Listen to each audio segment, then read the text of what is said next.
સમાચારમાં આગળ વાત કરીએ વડોદરા જિલ્લા વહીવટીતંત્ર દ્વારા આયોજિત અને કેન્દ્ર તેમજ રાજ્ય સરકારના વિવિધ લોક કલ્યાણકારી શૈક્ષણિક અને ઔદ્યોગિક પ્રકલ્પોને જન સુધી પહોંચાડવાના આશય સાથે ભવ્ય પ્રગતિ પથ યાત્રાનો ઉત્સાહભેર પ્રારંભ થયો છે, જેમાં પ્રથમ કાર્યક્રમ અંતર્ગત વડોદરા ખાતે આવેલા અત્યાધુનિક GUVNL ગુજરાત ઉર્જા વિકાસ નિગમ લિમિટેડના ડિજિટલ કંટ્રોલ રૂમની મુલાકાત લેવામાં આવી હતી।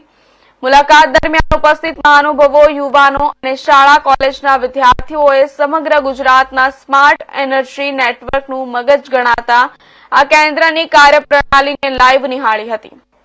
GUVNLના એક્સપર્ટ દ્વારા વડોદરા ખાતે આવેલા અત્યાધુનિક ડિજિટલ કંટ્રોલ રૂમ વિશે માહિતી આપતા જણાવ્યું હતું કે સમગ્ર રાજ્યમાં રિયલ ટાઈમ વીજ પુરવઠાનું મોનિટરિંગ, ગ્રીડ મેનેજમેન્ટ અને આપત્તિ વ્યવસ્થાપન માટે ડિજિટલ કંટ્રોલ રૂમ 24 કલાક કાર્યરત રહે છે।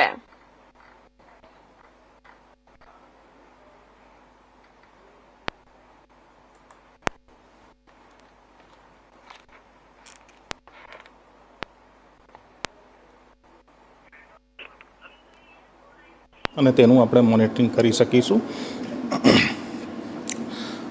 આ કંટ્રોલ રૂમ થકી સબસ્ટેશનના પણ ડેટા આપણે એક્વાયર કરીશું। અહીંયા 55 જેટલા સબસ્ટેશનનો ડેટા એક્વાયર કરીશું અને તેનું મોનિટરિંગ કરી શકીશું। આ વ્યવસ્થાના કારણે આપણે લાઈનોમાં ફોલ્ટ થાય તો તેનું આઈડેન્ટિફિકેશન વહેલી તકે કરી શકીશું અને તેના કારણે તેનો રિસ્પોન્સ પણ આપણો ઝડપી બનશે અને ગ્રાહકોને વધુમાં વધુ વહેલી તકે આપણે પાવર સપ્લાય કાર્યરત કરી શકીશું।